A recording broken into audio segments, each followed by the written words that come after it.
Hey everyone!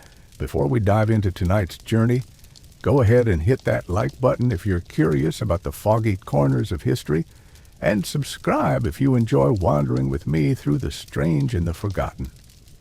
Drop a comment below telling me where you're tuning in from and what time it is for you, because I love seeing our little circle scattered across the globe, each of us under different stars.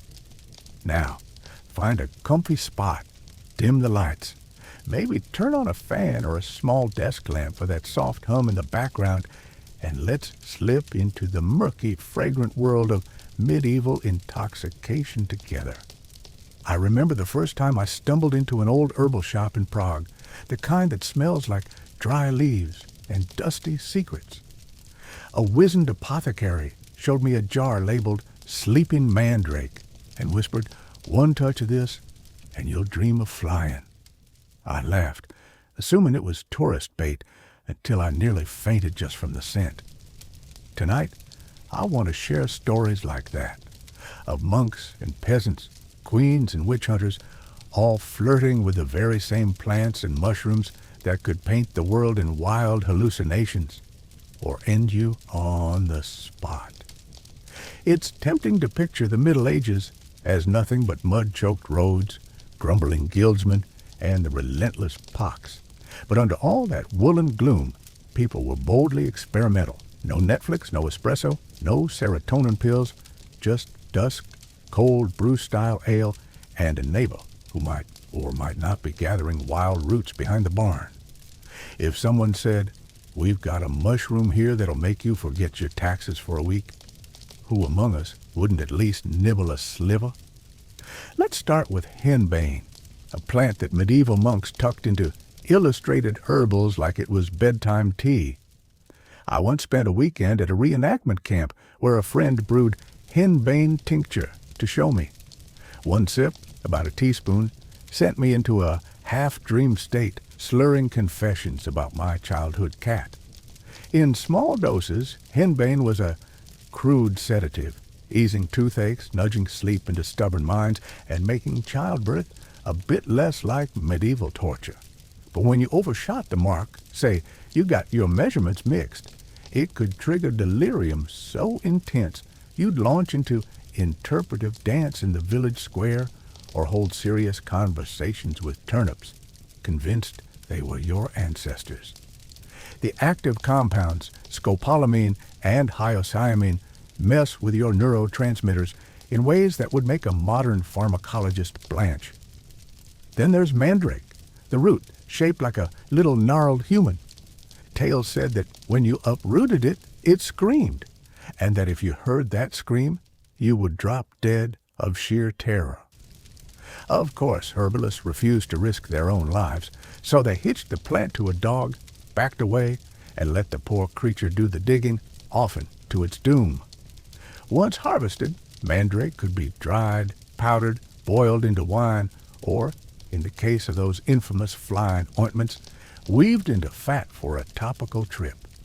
Apply enough of that paste, and you'd swear you were soaring naked through the night sky, carried by bat-winged demons.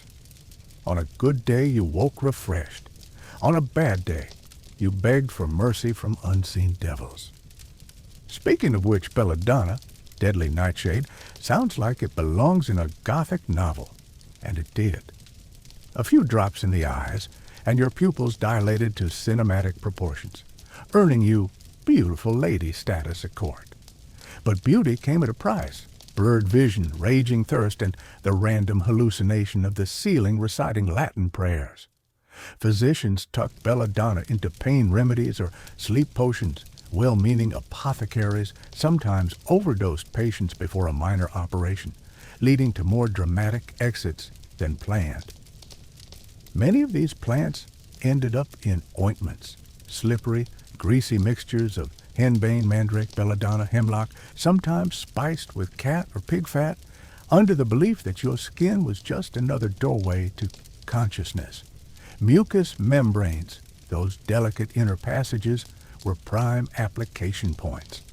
Legend says witches anointed their brooms with these salves, then straddled them as a convenient handle, believing it would transport them to Sabbats on the other side of the world.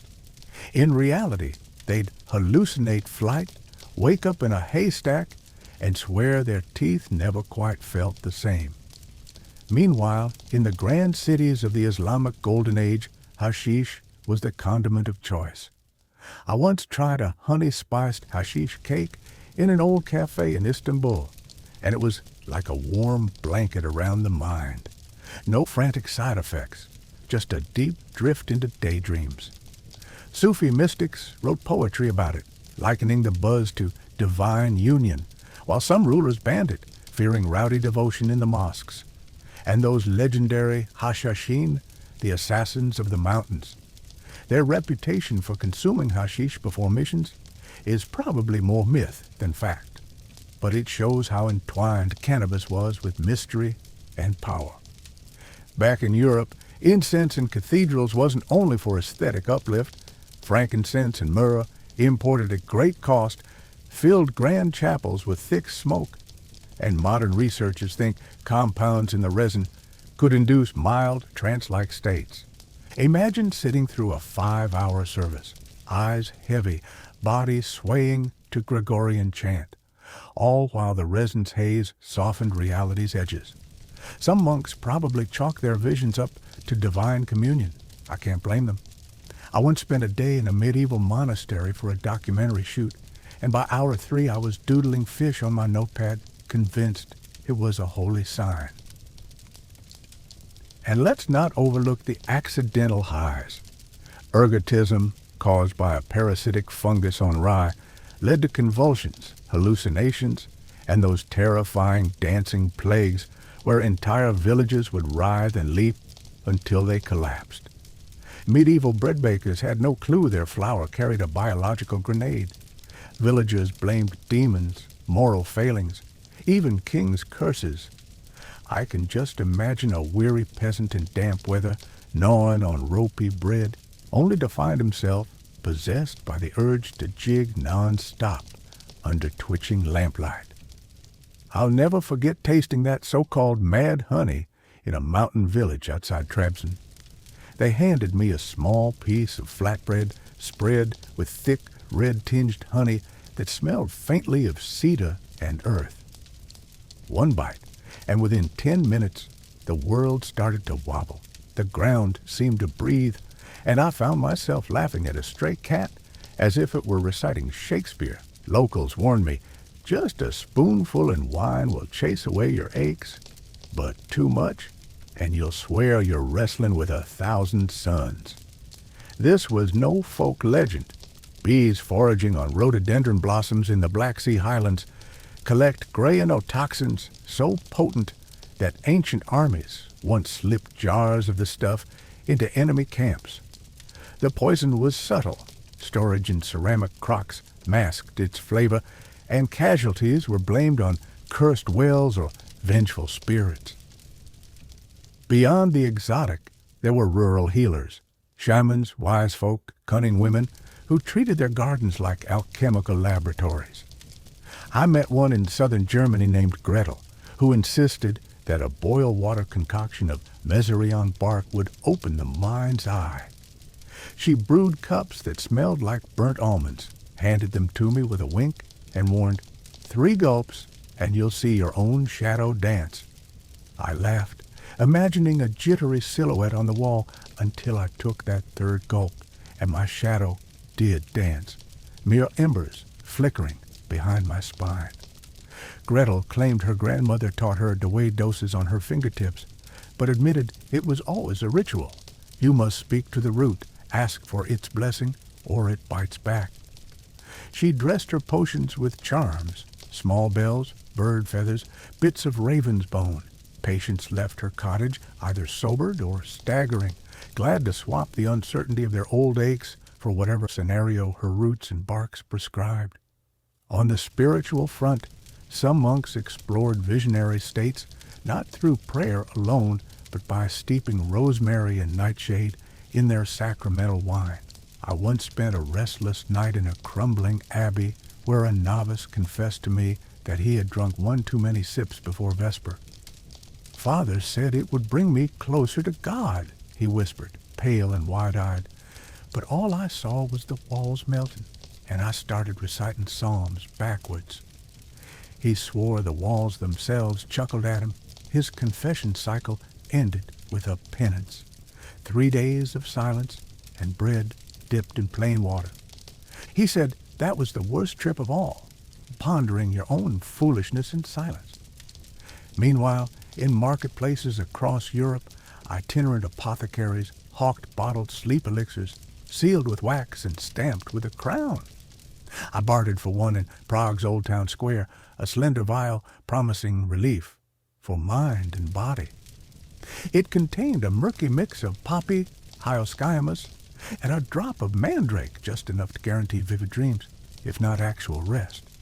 I tucked it under my cloak, eyes gleaming at the thought of revelatory sleep. That night I slept, but dreamed of floating in a sea of wax-dipped candles, their flames whispering old Latin liturgies back to me. I awoke convinced I had communed with my great-grandfather. I couldn't decide if it was the bottle's magic or my overactive imagination. At the fringes of medieval society in villages too poor for physicians or friars, the common folk treated intoxication like an everyday tool. A handful of poppy seeds in morning porridge was no more remarkable than adding salt. A slug of mustard seed tincture chased coughs, but sometimes filled a cottage with fits of hysterical laughter. They had practical reasons: pain relief, fever breaks, courage for a harvest festival, or simply an escape from a week of trench-like fields and goats that got into your root cellar. To them, these substances were neither sins nor spectacles. They were recipes in the family cookbook, passed down with the same care as apple pie. Still, there was a line you did not cross, unless you were desperate. Witch trials often hinged on claims of flying ointments. A terrified witness would swear that old Marta the midwife flitted across rooftops on a broom, carried aloft by some infernal wind. Inquisitors pressed the accused until hand-drawn maps of Sabbaths were revealed and flying ointment recipes emerged, scrawled in shaky Latin. When historians rediscovered those formulas, they confirmed the potent mix of belladonna, henbane, and mandrake, applied, not ingested. Nobody talks about the scorch marks on the broom handles or the women who went blind from the paste. The stories that reached court were of midnight dances with demons. The biographies we rarely hear are of burned tunics and broken teeth. By contrast, in the vibrant courts of Andalusian Spain, physicians trained in Cordoba's great library wrote treatises classifying substances by their temperament, hot or cold, dry or moist, and understood dose-response much like we try to today. They combined Arabic knowledge with Greek herbals, lotus seeds to calm the heart, blue lotus for gentle euphoria, and seeds of hyoscyamus for complex dreams. I found a crumbling manuscript there, illuminated with tiny, precise plant drawings, each annotated, "Use no more than 3 drams, otherwise the mind wanders." It felt shockingly modern until I spilled ink over the margin note and watched the arabesque blur as though the manuscript itself wanted to dream. Back in Northern Europe, the approach was more laissez-faire. Farmers would accidentally bake ergot-tinged rye and interpret the resulting convulsions as divine omens, blessings or curses. A whole valley might join in a dance plague, shaking and leaping for days under torchlight. I once visited a ruined abbey in southern France where local elders claimed the church bells once tolled for ecstatic fits, a public health measure to warn villagers.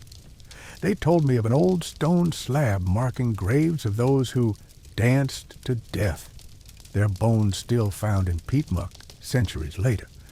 No medieval coroner could distinguish fungus-induced psychosis from demonic possession, yet they certainly knew something uncanny had walked through the fields.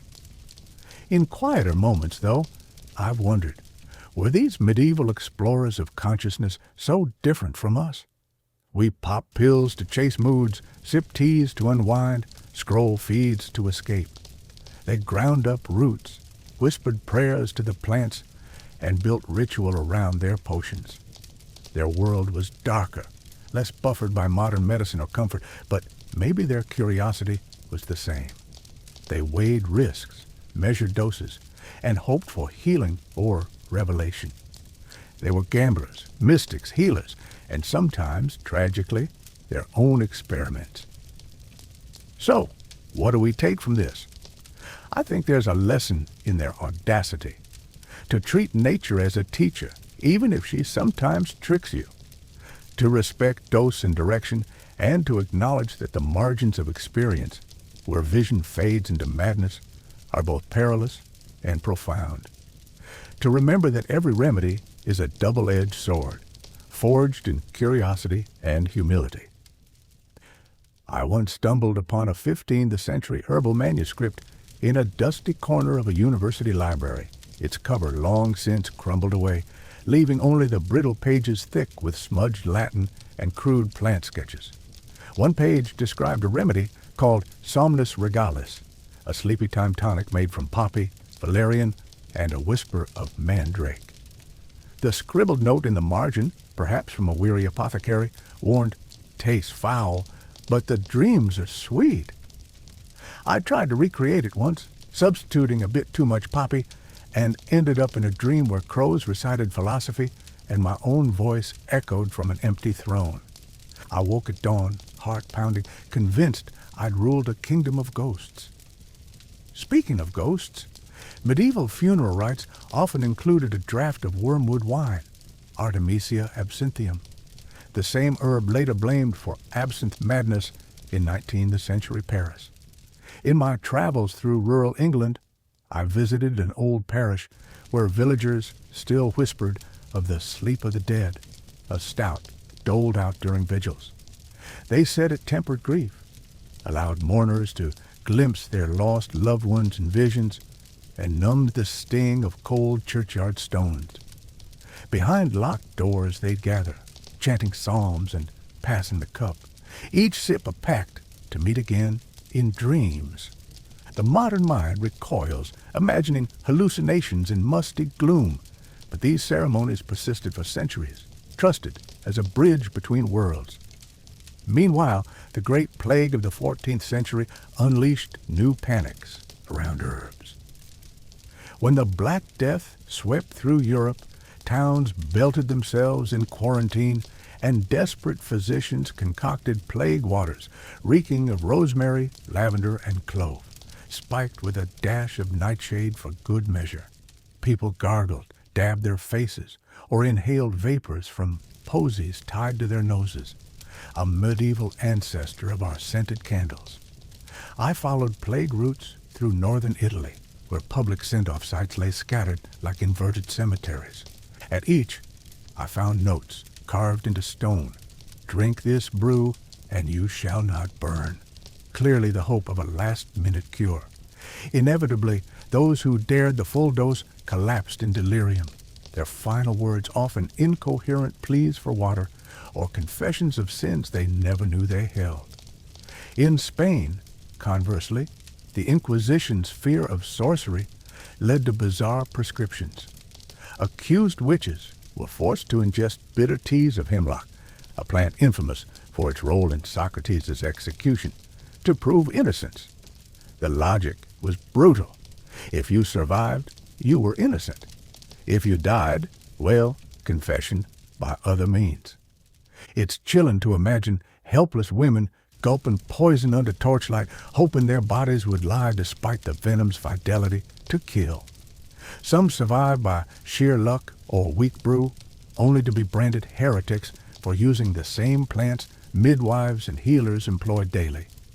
Even children got in on the herbal experiments. Parents added wild plant distillates to lullabies, catnip tea to soothe colic, meadowsweet infusions for fevers, and a drop of alder tincture to chase nightmares. I visited a grandmother in Slovakia who swore by a sleeping cat's claw remedy, literally the dried, twisted roots of a creeping vine. She swore it banished the bats from children's dreams. I tasted a sip, more bitter than grief, and felt a calm settle over me, as though the world had paused for a breath. Not all experiences were temporary. Some herbs carried long shadows. Take black Henbane smilax niger, whose sap was rubbed into warriors' wounds before battle. Tales say it dulls pain, but also whispers threats into the flesh. Soldiers claimed they felt embedded teeth beneath their skin, a crawling dread that fueled both terror and fierce frenzy. I visited a battlefield reenactment in Poland where antique reenactors smeared a henbane salve on each other's arms to test courage. One volunteered to leap from a cart overhead. He landed on his feet, eyes wild, claiming he felt the earth speak. He later apologized, convinced he'd assaulted an invisible foe. They laughed it off, toasting marshmallows by the campfire, but I saw the uneasy respect they held for that ancient poison. While many medieval elites indulged in exotic tinctures, ordinary folks turned to fungi, mushrooms for cheap thrills. I spent a damp morning in a Scottish glen digging for Amanita muscaria, the classic red-cap mushroom with white spots. Local lore said it granted visions of the fae and immunity from curses. My guide, an elderly crofter named Brody, warned, "Just one cap and you see the good folk dancing on the heather. Too many, and you wake up in bog water asking your reflection for directions home." He demonstrated by eating a sliver. Within minutes, he spoke in riddles about time warping and water singing. When I tried a taste, I simply staggered, giggling at my own boots. Those mushrooms likely never killed anyone, but they blurred the line between world and otherworld, exactly what medieval mystics sought. By contrast, Islamic gardens in Andalusia hosted more controlled gatherings. In the great palaces of Granada, courtiers sipped rose-infused sherbets subtly laced with saffron and nutmeg, keeping them alert, not out of their minds. Scholars wrote that specific ratios enhanced memory and eloquence, turning midnight debates into fountains of poetry. I once attended a small symposium at a restored patio garden where participants recited lines from Ibn Arabi under orange blossom trees scented with hashish-infused sherbet. The air felt electric, and I scribbled notes faster than I could think, convinced that those gardens held secrets modern labs could barely quantify. This interplay of plant, ritual, and social setting defined medieval intoxication, far from the lone binge in a dingy room we often picture today. It was communal, tied to rites of birth, death, healing, and celebration. It knotted into religion, magic, medicine, and sometimes sheer desperation. And wherever humans seek alteration of their perception, culture and caution dance together in strange choreography. I remember one final encounter in a medieval apothecary's workshop in Ljubljana. The apothecary, a young woman named Anya, had charts of every plant's temperament pinned to her walls, classified by heat, cold, dryness, and moisture, like elements in an alchemical equation. Her pride was a small bottle of phoenix ointment said to renew lifeblood and ignite visions of rebirth.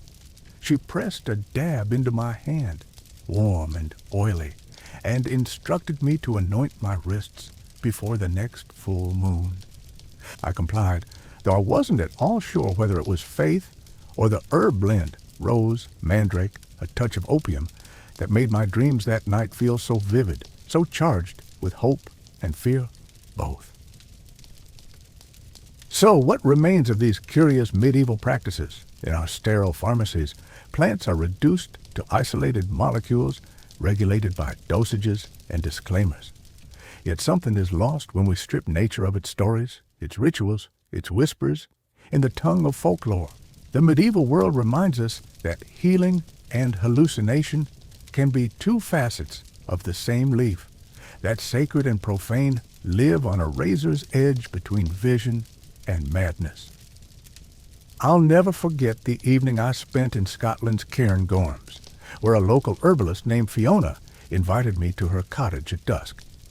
She'd gathered bog myrtle, also called sweet gale, and mixed it with juniper and a pinch of mugwort in a bubbling cauldron. "This," she said, "is the dreamwalker's brew. It teases the veil between worlds." The steam curled around us like ghostly fingers as she ladled frothy cups. I tasted it slowly, noting the bitter-sweet bite of myrtle and the faint camphor note of mugwort. Within half an hour, the firelight danced in my vision, and I found myself tracing constellations in the ceiling beams, recalling ancient maps of the stars. Fiona watched me, eyes gleaming. "The ancients used this to see the future," she whispered. "Use it when your spirit needs direction." I nodded, though I suspected it was her sweet gale's aroma more than prophecy guiding me. Back in Germany, I accompanied a reenactment group to a so-called healing fair in a village square. Stalls lined the cobbles run by modern practitioners reviving old recipes. At one booth, a young woman in lederhosen offered St. John's wort liquor. She squeezed bright yellow flowers into a glass jar, covered them with schnapps, and sealed it with beeswax. "Makes the heart light, the mind bright," she said.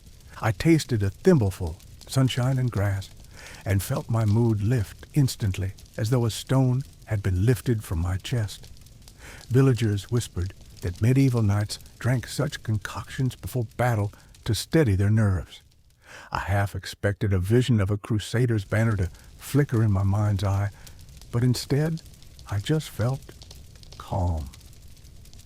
Meanwhile, in the once-walled streets of medieval Prague, I heard rumors of devil snuff sold by a barber surgeon who doubled as an apothecary. He ground together saltpeter, viper's flesh, and black henbane seeds, selling tiny sachets for mental acuity. One afternoon, I bought a pinch and, on a dare, inhaled it. My head spun. Time fractured. I remember looking at my watch and seeing the hand slip backwards, then forwards, then vanish altogether. I staggered outside, convinced the buildings had rearranged themselves. It was the most vivid disorientation I'd ever experienced. And I've done enough escape rooms to appreciate a good mind bender. Not every foray into herbal highlands was voluntary. During a medieval festival in France, I accompanied a friend who was bribed into drinking a grandmother's concoction. To prove his mettle, the old woman, a reputed wise woman in a faded shawl, poured him a heavy goblet of bitter dandelion root, yarrow, and a sliver of nightshade. "This is for courage," she croaked. He downed it in one gulp and roared like a lion for nearly 15 minutes, charging imaginary foes with a plastic polearm. Afterwards, he swore he'd seen the ghost of Joan of Arc smiling beside him. I tasted the dregs, tannic, acrid, and surprisingly earthy, and decided some battles were better faced sober. On a damp morning in England's Cotswolds, a herbalist named Tom showed me his garden, a wild riot of foxglove, valerian, and lungwort. He plucked a glove-sized leaf of foxglove, peeled it, and handed me a thick, pulpy slice.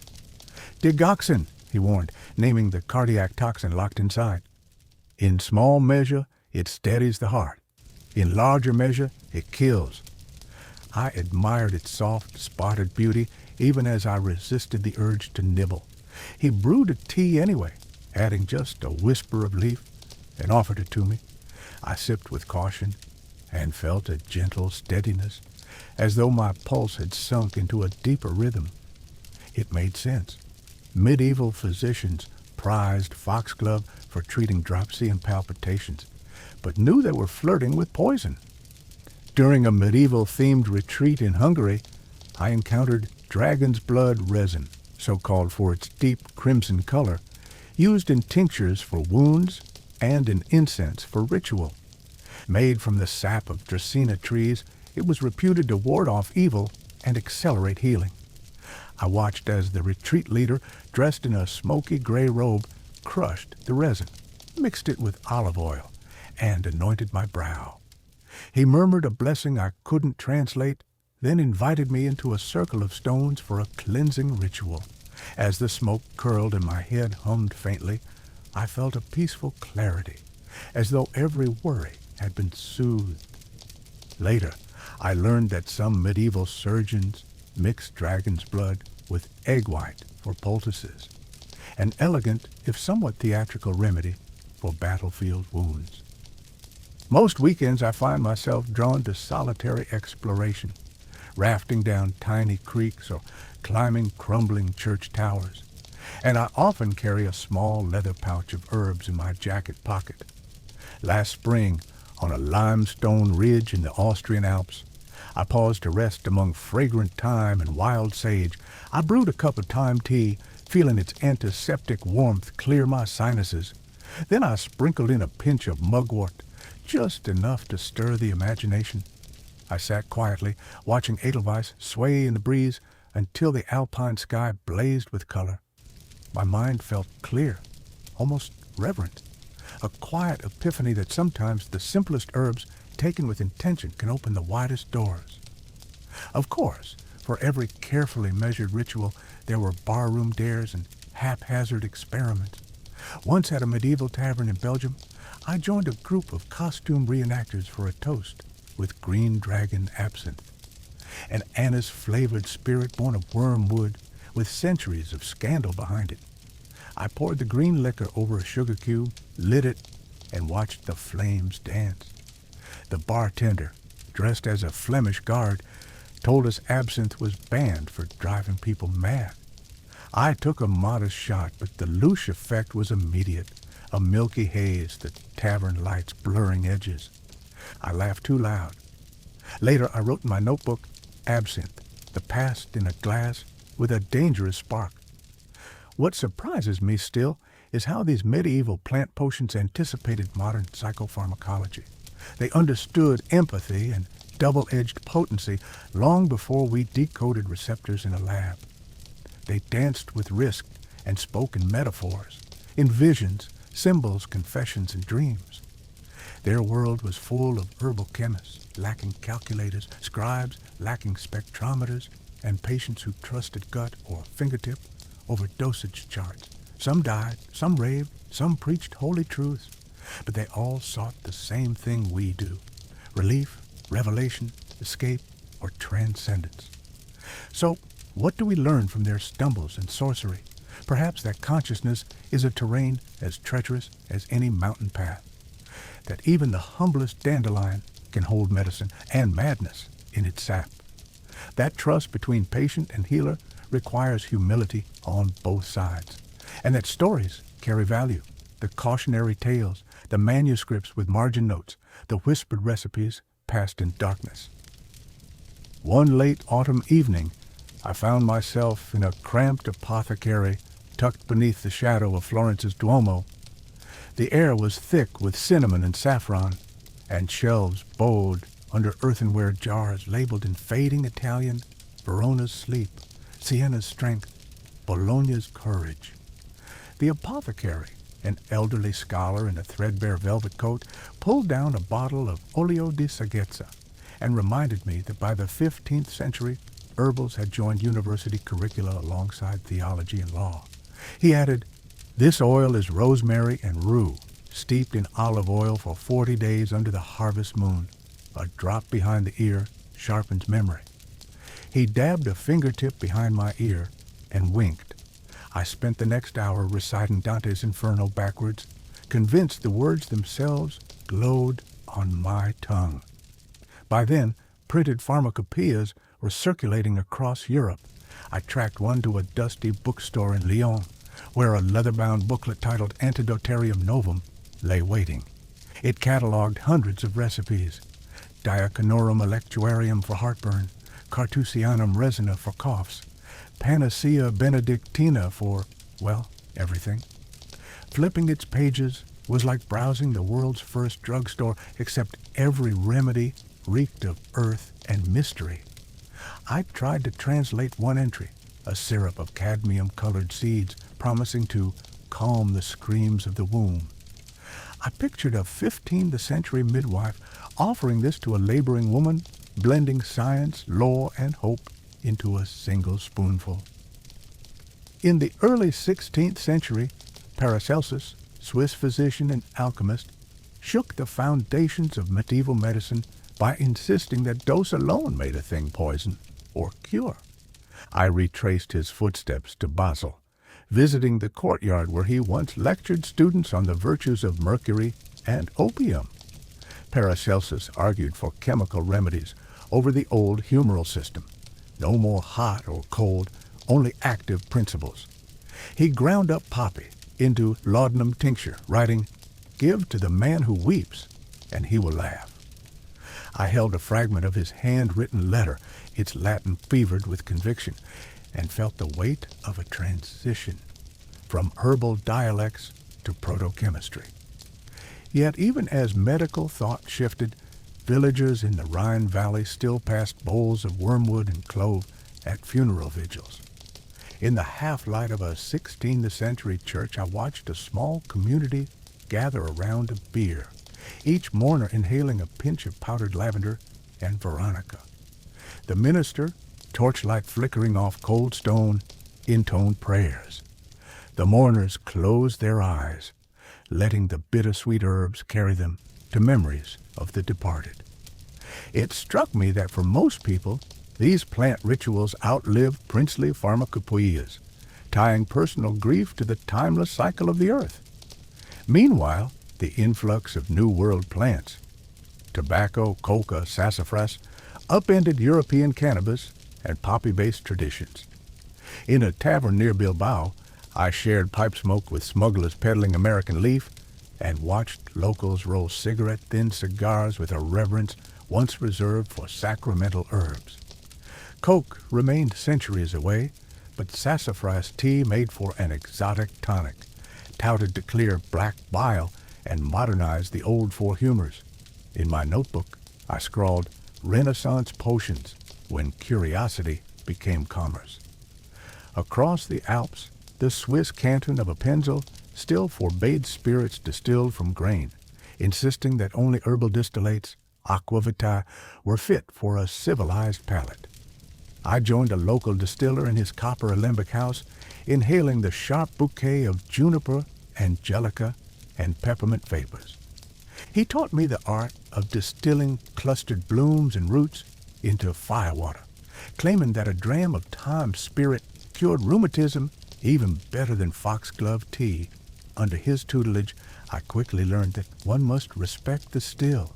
Scorch the pot too fast, and you scorch the spirit, leaving bitter residue and burnt nostrils. By the late 16th century, state authorities began to regulate these once anarchic practices. I uncovered a decree in Venice's archives mandating that every apothecary apprentice be licensed by the College of Physicians and purchase only from approved herb gardens. Violations, like selling untested witches' potions, could mean fines, imprisonment, or worse. This was the beginning of modern pharmacy, birthing guilds that bridged the gap between witchcrafts and science. Yet I wondered, as I read that brittle parchment by gaslight, whether the lost alchemy, the mystery of a healer weighing powders by intuition, was slipping through history's fingers. In a back-alley shop in Krakow, I found a banned pamphlet titled The Witch's Guide to Flying Ointment, translated into Polish from Latin. The owner, a hushed printer's ghost, sold me a single sheet strewn with macabre drawings, a skeleton anointed with oils, a broomstick hovering over fire, phantom footprints trailing across the night sky. He warned that possession of such sorcery recipes could land you at the stake, though by then many inquisitions were waning. I tucked the sheet into my journal, its edges curling with age, and felt I'd captured a whisper from a time when the thin line between medicine and magic could mean a journey to heaven or hell. Ultimately, the story of medieval intoxication is more than curious oddities. It's the story of human ingenuity, daring, and the yearning to transcend circumstance. From Henbane's delirious repose to Paracelsus's chemical rigor, from village dance plagues to courtly cordials, from flying ointments to early pharmacopoeias, each chapter reveals our ancestors grappling with mind and matter, faith and fear. They gambled on roots and resins because they had to. Healing and hope often walked hand in hand through the forest's shadow. Late one night in the back rooms of a shabby tavern in Nuremberg, I met a pair of vagabond root cutters who traded in forbidden fungi. They sold slabs of dried Amanita muscaria, the red-capped mushroom of fairy tales. Under the flicker of a single lantern, they told me how, once every harvest moon, they crept into the black forest, each clutching a silver blade. "We cut only the heads," one whispered, "so the children will still believe in sprites." They ground the caps into a paste, dried it into cakes, and sold it for a handful of coins. I bought a thin sliver fearing both awed reverence and deadly mistake. Hours later, alone by a riverbank, I tasted it, and the world shimmered. I heard moss confess its age, felt the stones pulse with underground rivers, and watched my own breath bloom like phantasmagoric flowers. When the dawn came, I lay on the pebbles, convinced that night belonged not to me, but to the forest spirits I trespassed upon. Not all medieval experiments were so clandestine. In some royal courts, especially in Bavaria and Bohemia, elite alchemists were commissioned to distill essences of the sun and moon. One such alchemist, Herr Dietrich, worked in a chamber in Prague Castle, lit by tinted windows that cast a perpetual twilight. He claimed that by distilling fresh daisies at dawn, wolfsbane at dusk, and mixing in a dusting of ground pearl, he could capture celestial power in a vial. The court's socialites sipped Arcanum Solus at private soirees, convinced it conferred radiance and wit. I managed to taste a single drop. It burned sweetly on my tongue, then left me with a profound love for every reflective surface in the room, as though my soul were sun-kissed. I staggered to a mirror afterward, nodding earnestly at my own brilliance. Among the most audacious of medieval healers was a monk named Brother Gervase, who believed that distilled human tears held miraculous properties. According to whispered chronicles in a monastery outside Cologne, Gervase spent years encouraging novices to weep before the altar, through stories of sin, passages of sorrowful scripture, or visions of the suffering Christ, then collected their tears with strips of linen. He distilled them slowly over candle flame, claiming the resulting aqua lacrimarum cured ailments of the heart, unrequited love, remorse, spiritual emptiness. I encountered a tattered journal that listed remedies like 3 drops at midnight yields prophecy, or a dram by dawn grants eternal compassion. I confess I have never tried it. I fear what sorrow unbottled might do to a modern soul. While monks tinkered with tears, wandering healers turned their attention to another common sorrow, toothache. In a tiny village in the Ardennes, I found a grizzled barber surgeon who claimed mastery over tooth witchcraft. He carried a leather pouch of soot-black powders mixed from ground willow bark, crushed linden flowers, and a secret ingredient he refused to name. "A pinch beneath the tongue," he told me, "and you feel nothing." I volunteered to test it. He ground a measure between 2 stones, sprinkled it under my tongue, and bade me wait. Within minutes, the dull throb in my jaw faded into a muted whisper, replaced by a curious warmth radiating toward my temples. I spent the next hour reciting odd syllables under my breath before smiling through clenched teeth, an unintended side effect he called whispered rapture. When I thanked him, he merely nodded and tucked the empty pouch away as though the cure and its cost were one and the same. Perhaps the strangest medieval pursuit was the quest for liquid gold, or the so-called philosopher's stone, the ultimate alchemical prize. In my travels, I met a half-insane alchemist holed up in a ruined tower near Vienna, who spoke of changing mercury into pure gold by mixing it with wine aged under a solar eclipse. He had vats of murky liquid that he swore contained the shimmering essence of creation. On a dare, I touched the silvered surface with a finger and saw the metal dance into microcosmic suns. He warned me, if you swallow even a drop, your body will become a crucible. I retreated, with some relief, leaving both him and his bubbling brews behind. Whether his claims were delusion or genius, I'll never know. The tower collapsed beneath winter snows the following year, burying his flasks and secrets in frozen ruin. Of course, not every medieval remedy plunged one into otherworldly vistas. Sometimes the simplest mixtures yielded the most surprising results. In Brittany, I drank a glass of whey fermented with wild black currants and a sprig of rosemary, meant to ease digestive woes. Instead, I experienced a gentle clarity, as though my mind were skimming over dark water, spotting fragments of memory I'd long believed lost. The healer there, an elderly woman named Morgane, told me, sometimes the body needs only to be reminded that it belongs to the earth. I think she was right. The tang of whey, the bite of berries, and the piney whisper of rosemary reminded me simultaneously of childhood summers and the comforting weight of soil. Not all travels were about substance, though.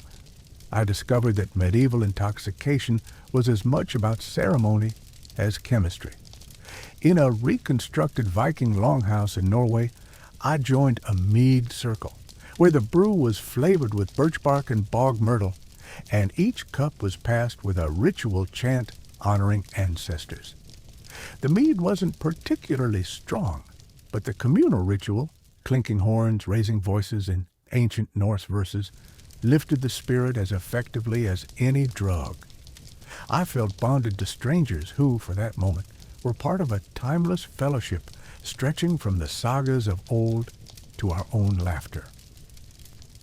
In the desert terrain of medieval Andalusia, I once attended a gathering in a zealous Sufi lodge in Cordoba. They served tiny cups of strong coffee, an import from Yemen, mixed with rose water and a dash of hashish oil. I'd never tasted coffee like it, thick, sweet, and propelled me into hours of fervent conversation and fervent contemplation. We debated poetry, theology, and the nature of the self until sunrise. When the last brew was served, the dawn's pink light seemed almost a revelation. I emerged into the streets, convinced I had witnessed the very pulse of Andalusian brilliance. Through all these encounters, one truth remained crystal clear. Medieval people were not naive. They wielded potent substances with both reverence and audacity. They knew that aloes could heal wounds but burn flesh, that hemlock could silence mouths just as surely as opium dulled pain. I've met modern scholars who dismiss their methods as superstition, but I've lived long enough to know that nuance matters. The medieval apothecary was not looking for a quick buzz. He was balancing art, theology, botany, and humility on the edge of a knife. Now, as you sit in your own space, whether it's a cozy study or a dimly lit den, consider the legacy of those medieval seekers. They remind us that every leaf holds possibility, every root a story. They challenge us to approach nature with both curiosity and respect. And perhaps most of all, they teach that the boundaries of consciousness are not meant to be walls but doors, if we have the wisdom to turn the knob. If you've dared to wander these pages with me, thank you for your courage and curiosity. Tell me in the comments which of these medieval adventures you'd revisit if you had a chance, perhaps with a modern lab technician at your side. As always, like and subscribe if this journey through time and tinctures resonated with you, and share where you're watching from and what time it is in your corner of the world. When you're ready for the next installment, maybe the tales of colonial botanists, shamanic elders, or the rise of modern pharmaceuticals,